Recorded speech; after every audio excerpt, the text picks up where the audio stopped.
या देवी सर्वभूतेषु शक्तिरूपेण संस्थिता नमस्तस्यै नमस्तस्यै नमस्तस्यै नमो नमः। जय माता दी। दोस्तों, चैत्र नवरात्रि की आप सभी को ढेर सारी शुभकामनाएं। इस पोस्ट में हम जानेंगे नवरात्रि में माँ दुर्गा को वो कौन सी चीज़ें हैं जो हमें बिल्कुल भी नहीं अर्पित करनी है।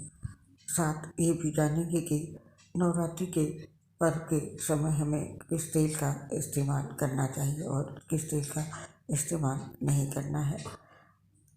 चैत्र नवरात्रि की शुरुआत का सभी हिंदुओं को बेसब्री से इंतज़ार रहता है, क्योंकि चैत्र नवरात्रि से हिंदू नववर्ष की शुरुआत होती है। नवरात्रि के 9 दिनों में माँ दुर्गा की आराधना की जाती है।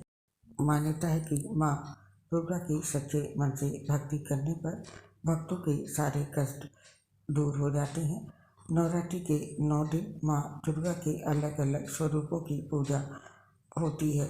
शास्त्रों में माता रानी की पूजा के कई नियम बताए गए हैं। नियम अनुसार पूजा करने से माँ प्रसन्न होकर भक्तों को आशीर्वाद देती हैं।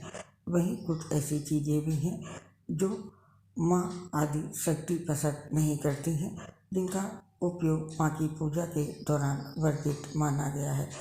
ऐसे में भूलकर भी ये वर्जित चीज़ों का उपयोग ना करें, वरना माँ के प्रकोप के चलते नुकसान झेलना पड़ सकता है। तो आइए पंडित जी से जानते हैं माँ दुर्गा को कौन सी चीज़ें अर्पित नहीं करनी है। माँ दुर्गा को कभी भी बासी फूल ना अर्पित करें। माँ दुर्गा को हमेशा ताज़े, खुशबूदार और लाल रंग के फूल अर्पित करने चाहिए। माँ दुर्गा को बासी फूल अर्पित करने से बचना चाहिए। ऐसा करने की स्थिति में माँ नाराज हो जाती हैं। उनके क्रोध से घर की सुख शांति भी भंग हो जाती है, तो इस बात का विशेष रूप से ध्यान रखें। इसके साथ ही माँ को किसी भी अपवित्र स्थान का फूल ना अर्पित करें। माता की पूजा के लिए कभी भी अपवित्र स्थान से लाए फूलों का उपयोग नहीं करना चाहिए। देवी को नीचे गिरे फूलों को चढ़ाना भी वर्जित माना गया है। इसलिए किसी भी अपवित्र स्थान का फूल या धरती पर गिरा हुआ फूल माँ दुर्गा को बिल्कुल भी ना अर्पित करें। इसके साथ ही माँ को खिले फूल अर्पित करें और कुछ फूल हैं जो माँ को बिल्कुल भी ना अर्पित करें। माता की पूजा में हमेशा पूरी तरह खिले हुए फूलों का ही उपयोग करना चाहिए।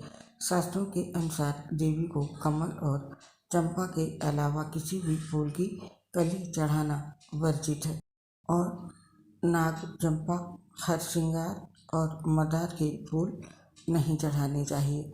लाल रंग के फूलों से माता सबसे ज़्यादा प्रसन्न होती है और इसके साथ ही माता को तुलसी और दूब नहीं अर्पित करनी चाहिए।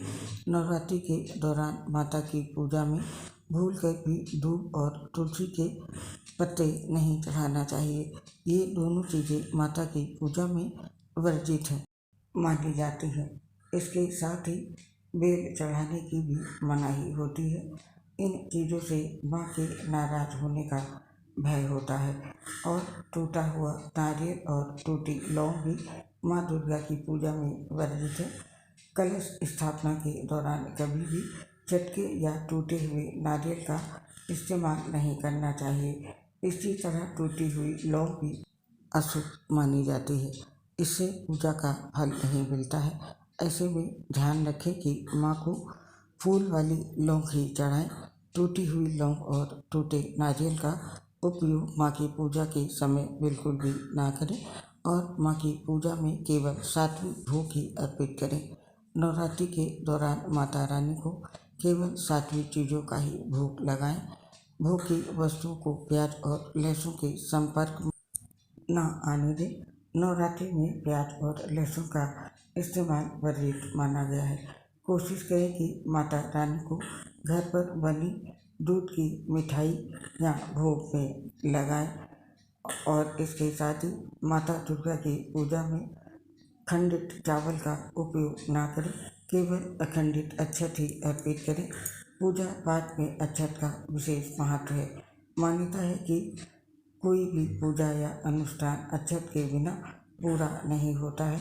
यही कारण है कि पूजा में अक्षत को विशेष महत्व दिया जाता है। नवरात्रि के दौरान माँ दुर्गा की पूजा में उन्हें अक्षत अर्पित करते समय इस बात का विशेष ध्यान रखें कि वो टूटे हुए यानी कि खंडित ना हो, और माता को अक्षत अर्पित करने से पहले उसे गंगा जल से शुद्ध कर लेना चाहिए।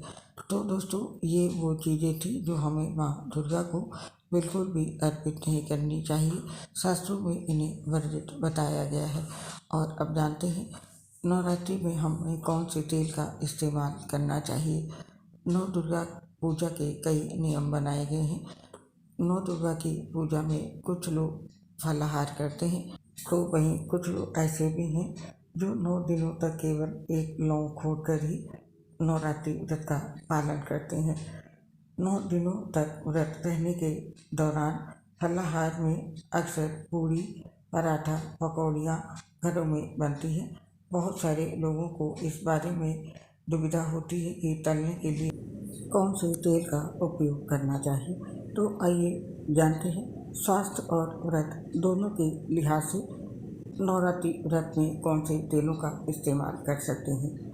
बात करें रिफाइंड की, तो रिफाइंड ऑयल का इस्तेमाल ना करें, क्योंकि रिफाइंड ऑयल कई तरह के बीजों से निकाला जाता है, जिसमें मूंगफली, सोयाबीन और सनफ्लावर के बीज होते हैं। रिफाइंड ऑयल का स्मोकिंग पॉइंट काफ़ी हाई होता है।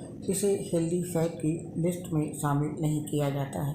व्रत में अगर आप रिफाइंड ऑयल खाते हैं तो इससे डाइजेशन की प्रॉब्लम हो सकती है और पूरा दिन थकान हावी रहती है। व्रत के दौरान एनर्जी की ज़रूरत होती है, जबकि रिफाइंड ऑयल ब्लॉटिंग और अपच जैसी दिक्कत देने लगता है। स्वास्थ्य के लिहाज से रिफाइंड ऑयल ना यूज़ करें, और व्रत में भी रिफाइंड ऑयल का उपयोग हमारे ग्रंथों में वर्जित बताया गया है। व्रत में रिफाइंड ऑयल की बजाय देसी घी या सफ़ेद मक्खन खाना सबसे अच्छा होता है।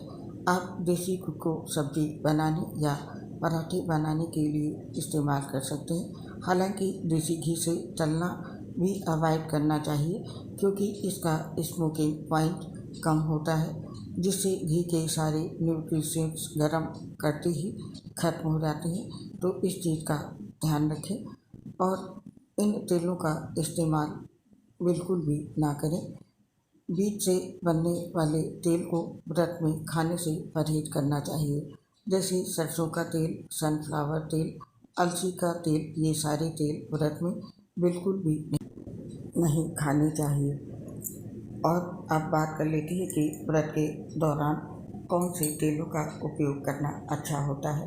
व्रत भोजन के लिए सही तेल कौन से हैं, आइए जानते हैं। अगर बात करें कि व्रत का भोजन बनाने के लिए किस तेल का प्रयोग करना चाहिए, तो सबसे बेहतर रहेगा अगर आप खाना शुद्ध घी में बनाएं, और अगर ऐसा संभव नहीं है तो फिर आप मूंगफली का तेल या नारियल के शुद्ध तेल का प्रयोग भी कर सकते हैं। लेकिन ये ध्यान रखें कि सरसों के तेल का उपयोग बिल्कुल भी ना करें, और इसके साथ ही आप इन तेलों का भी व्रत में उपयोग कर सकते हैं।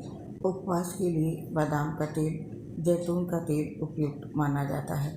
धार्मिक मान्यताओं के अनुसार इन सभी तेलों को फलों की श्रेणी में रखा गया है, और आप व्रत के दौरान इन तेल का सेवन कर सकते हैं। तो दोस्तों, ये वो तेल थे जो हम व्रत में खा सकते हैं, और आपने जाना कि हम व्रत में कौन से तेलों का सेवन नहीं कर सकते हैं। और सबसे ज़रूरी बात ये है कि आप अपने घर के बड़ों के बताए हुए अनुसार तेलों का सेवन करें, क्योंकि भारत विविधताओं वाला देश है। यहाँ एक ही त्यौहार अलग अलग राज्यों और शहरों में कुछ अलग तरह की रस्मों के साथ मनाया जाता है। किसी के यहाँ सरसों का तेल व्रत में नहीं खाते, तो किसी के यहाँ व्रत का पूरा खाना ही सरसों तेल में बनता है।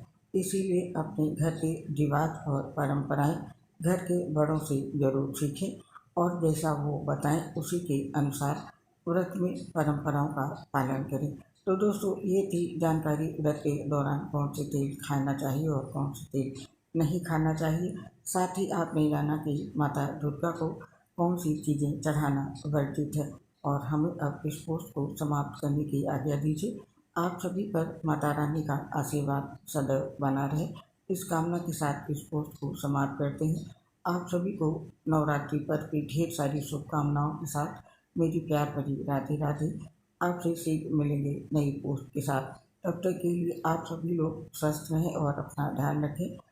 दोस्तों, हम आपसे अपनी एक प्रॉब्लम शेयर करना चाहते हैं। हम लीवर सोर्सेज सहित गंभीर बीमारियों से परेशान हैं, जिससे पोस्ट बनाते समय बहुत दिक्कत होती है। सांस फूलने की वजह से आवाज़ सही नहीं आती है, परंतु इसके लिए हमें क्षमा कर दें, क्योंकि ये हमारी स्वास्थ्य संबंधी समस्या है। और अपना सहयोग हमारे साथ बनाए रखें। उम्मीद करती हूँ आप सभी लोग हमारा साथ जरूर देंगे। इसके लिए आप सभी साथियों का हृदय से बहुत बहुत धन्यवाद। जय माता दी।